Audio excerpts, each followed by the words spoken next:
안녕하세요. 제17회 배달월드 아이디어 공모전 안전복지 부문에 참가한 시니어디가 팀입니다. 저희 팀은 시니어들이 더 나은 생활을 위해 시니어 친화 인증 제도라는 아이디어를 제안합니다. 발표의 진행 순서는 다음과 같습니다. 첫 번째로 문제 정의를 하고, 두 번째로 문제 해결 방안을 제시한 후, 세 번째로 아이디어 소개를 하겠습니다. 마지막으로 기대 효과에 대해 말씀드리겠습니다. 현재 대한민국은 시니어의 복지 측면에서 크게 세 가지의 문제점을 지니고 있습니다. 먼저 인구 문제입니다. 보고서에 따르면 2024년 7월 10일 기준 국내 65세 이상 인구가 1,000만을 넘어섰습니다. 이러한 초고령화에 대응한 사회 안전망 체계 정비는 지속적인 당면 과제로 부각되고 있습니다. 두 번째로 복지 문제입니다. 뉴스에 따르면 노인들 10명 중 7명은 취미생활을 하지 않고 10명 중 4명은 외로움을 느끼고 있습니다. 현재 사회가 젊은 세대에 초점을 맞춰 정작 1,000만 명의 노인들은 갈 곳이 없다는 것이 문제입니다. 고령 사회에 맞춰 노인 복지에 더욱 힘쓸 필요가 있습니다. 마지막으로 정책 문제입니다. 전문가들은 현 정부는 고령 사회 정책 대응이 늦다고 지적하고 국민 10명 중 7명은 정부가 고령화 사회에 대한 대응이 매우 부족하다고 답변하였습니다. 전문가와 70%의 국민들이 정부의 대응 부족을 문제로 꼽은 만큼 정부는 고령 사회에 맞서 노인 복지에 대한 대응 방안을 제시해야 할 것입니다. 저희는 이러한 고령 사회에서 시니어들의 복지에 대한 효과적인 대응 방안을 고민하던 중 1,000만 시니어들이 더 이상 외롭지 않도록 노인 복지 정책을 제시하자라는 생각을 하였습니다. 그렇게 생각해낸 아이디어가 바로 시니어 친화 서비스 인증제도입니다. 시니어 친화 서비스 인증제도란 시니어 산업의 중요성이 강조됨에 따라 우수한 품질의 서비스를 객관적으로 평가하여 이를 인증하는 제도를 뜻합니다. 이 친화 서비스 인증제도는 보건복지부 노인정책과에서 맡게 될 것이고 인증 분야로는 크게 제조, 건설, 서비스업, 공공서비스가 있습니다. 이어서 인증 절차와 평가 지표에 대해 설명드리겠습니다. 서비스 인증은 신청서 접수, 서류 심사, 현장 평가, 최종 심의, 인증 취득 및 광고, 유지 관리 등 크게 6가지의 인증 절차를 따르게 됩니다. 이때 현장 평가에서 접근성 및 이동 편의성, 안전성, 편리성, 건강 및 의료 지원, 정보 접근성, 심리적 안락함, 경제적 부담 완화, 사회적 참여 지원 이렇게 8가지의 기준을 세워 전문성 있게 평가하기로 하였습니다. 보시는 화면이 바로 위에 8가지 평가 지표를 세분화해서 만든 인증 체크리스트입니다. 현장 평가 담당자는 위의 인증 체크리스트를 참고하여 평가하게 되고 현장 평가 또한 보건복지부 노인정책과에서 받게 됩니다. 이렇게 모든 인증 절차를 밟으면 인증마크를 발급받을 수 있게 됩니다. 저희가 디자인한 인증마크 속 별의 금색은 시니어의 금빛 라이프를 희망한다는 의미를 지니고 있습니다. 또한 별의 시니어의 약자인 S를 함께 넣어 의미를 더했습니다. 별은 3등급으로 분류하여 서비스끼리 경쟁할 수 있도록 유도하였습니다. 등급의 기준, 즉 별의 개수는 앞서 설명드린 평가 체크리스트를 기준으로 더 많은 항목을 충족한 서비스가 더 많은 별을 받게 됩니다. 이 인증마크의 유효기간은 3년으로 유효기간 만료 시 인증 절차를 다시 밟아 갱신해야 합니다. 시니어 친화 서비스 인증제도는 벤치마킹, 시니어 친화 서비스 마스터 교육, 산학기술 협력 지원 등을 통해 시니어 서비스의 품질과 고객 만족도를 향상시키는 것을 목표로 합니다. 벤치마킹과 시니어 친화 서비스 마스터 교육을 받으면 우수기업의 현장 방문을 통해 시니어 친화 서비스 품질 및 시니어 만족 역량을 강화할 수 있습니다. 시니어 친화 서비스 마스터 교육은 아카데미를 통한 시니어 친화 마스터 온라인 교육으로 진행됩니다. 이를 통해 더 많은 시니어 서비스 관련 전문가를 양성하게 될 것입니다. 산학기술협력 지원은 고려대학교 고령사회연구원과의 협력을 통해 이루어지며 이를 통해 시니어 서비스의 혁신과 발전을 도모합니다. 실제로 인증 현황을 기업별, 날짜별, 서비스 종류별로 검색할 수 있으며 보시는 이 화면이 그 예시입니다.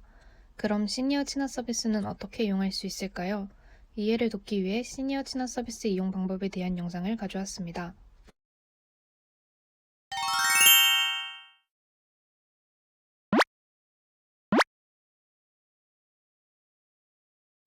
안녕하세요. 시니어디가 팀입니다. 시니어 친화 서비스는 지도를 통해 이용할 수 있습니다. 먼저 지도에 접속합니다. 지도에 접속 후 시니어 친화 서비스를 검색합니다. 저희는 카페 개봉을 검색했습니다. 카페 개봉에 출발해 보겠습니다. 시니어 친화 서비스 인증 마크가 붙여져 있는 카페 개봉에 방문하였습니다.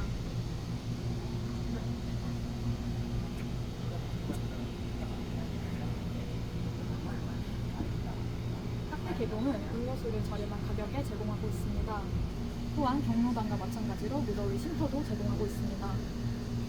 이처럼 시니어 친화 서비스는 지도를 통해 간편하게 이용할 수 있습니다.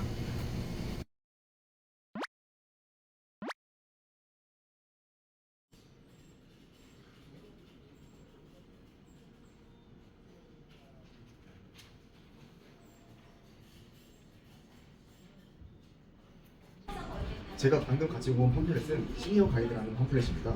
시니어 필수 코스, 시니어의 취향 저격, 시니어들의 선택이 담긴 팜플렛이라고 볼 수 있습니다. 다음 장을 넘기면 시니어 친화 서비스에 대한 인증에 대한 소개가 되어 있고요. 인증 절차가 8개의 평가 영역으로 나눠져 있는 것을 확인할 수 있습니다. 펼치면 별 1개인 우수한 시니어 친화 서비스, 별 2개인 훌륭한 시니어 친화 서비스, 별 3개인 최고의 시니어 서비스가 있는 것을 확인할 수 있는데요. 특히 저는 별 3개의 헐리우드 클래식, 그 오래된 영화관을 꼭 한번 반드시 가보고 싶습니다. 특히 시니어 분들이라면 이 별 3개의 최고의 시니어 친화 서비스를 한 번쯤 이용해보는 게 좋겠죠? 네, 똑똑한 시니어들은 세상을 이런 팜플렛으로 즐기고 있습니다. 그리고 앞으로도 즐길 수 있을 것입니다. 시니어 가이드를 확인하니 건강 온누리 약국이 적혀져 있네요. 그럼 건강 온누리 약국으로 가볼까요?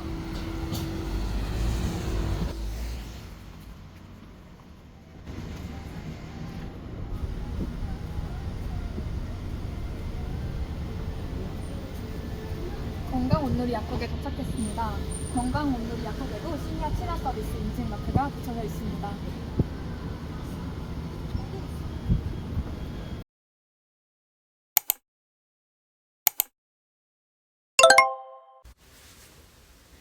마지막으로 시니어 친화 서비스의 기대 효과에 대해 설명하겠습니다. 기대 효과는 크게 시니어부터 서비스, 산업, 도시, 국가, 세계까지 총 6가지 영역에서 나타납니다. 첫 번째, 시니어 맞춤 서비스가 제공돼 시니어들은 외로움을 달랠 수 있습니다. 또한 시니어는 자립성을 키우고 삶의 질을 향상시킬 수 있습니다. 이는 SDGs의 세 번째 목표인 건강과 웰빙에 직결됩니다. 시니어들은 안전하고 이동하기 편리한 환경으로 바로 찾아갈 수 있으며 시니어 친화 서비스 인증을 받은 곳인 만큼 가격이 비교적 저렴하기 때문에 경제적 부담을 줄일 수 있습니다. 이외에 시니어 친화 인증을 받은 제품이나 서비스는 시니어들이 이해하기 쉽고 접근하기 쉬운 형태로 정보를 제공합니다. 이는 노인들이 필요한 정보를 쉽게 얻고 활용할 수 있도록 도와줍니다. 두 번째, 적극적인 경쟁을 통해 소상공인들의 매출이 증가될 것입니다. 이는 SDGs 목표 12번인 지속가능한 소비와 생산을 촉진하는 것과 관련이 있습니다. 세 번째, 기업 측은 고령자들의 소비활동이 증가함에 따라 지역 경제를 활성화시킬 수 있습니다. 이는 SDGs 목표 8번인 양질의 일자리와 경제성장과 직결됩니다. 네 번째, 도시는 지속가능한 도시와 지역사회를 형성할 수 있습니다. 이는 SDGs 목표 11번인 지속가능한 도시와 공동체계를 형성하는 것과 관련이 있습니다. 다섯 번째, 국가, 즉 한국은 국제기구로부터 노인복지의 정책적 지원을 받을 수 있게 될 것입니다. 이는 SDGs 목표 9번인 산업, 혁신, 인프라를 의미합니다. 또한 한국은 더 이상 MZ 문화에 초점이 맞춰진 사회가 아니라 시니어만의 문화도 조성할 수 있는 사회를 기대할 수 있습니다. 여섯 번째, 더 나아가 세계는 시니어 친화 인증 마크를 통한 협력이 증가될 것이며 고령화에 발맞춘 사회를 형성하게 될 것입니다. 이는 SDGs의 목표 17번인 글로벌 파트너십을 강화하고자 하는 목표를 충족시킵니다. 저희는 시니어들이 더 나은 세상에서 살기 바라며 시니어의 마음을 빼앗을 시니어 친화 서비스가 되기를 희망합니다. 마지막으로 영상을 끝으로 발표를 마치겠습니다. 이상 시니어디가 팀이었습니다. 감사합니다.